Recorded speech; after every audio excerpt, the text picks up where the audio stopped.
Tom here with Affordable Comfort Heating and Cooling. If your central air conditioner isn't working, don't panic.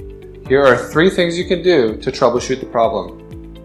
Number 1, if the system isn't running at all, check to make sure your thermostat is set to the cool position and the set temperature is below the current room temperature. Number 2, if your system is running, but you aren't able to feel very much airflow coming out of the registers, or the temperature in your home seems to keep going up instead of down like it should be, it may be time to replace your furnace filter.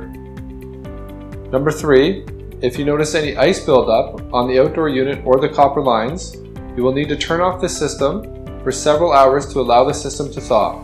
This is a common symptom of a plugged filter or that your system is low on refrigerant. We recommend that you let the system thaw, change your furnace filter, turn the system back on. If it freezes up again, you're most likely low on refrigerant. Give us a call, we are always here to help. Take care.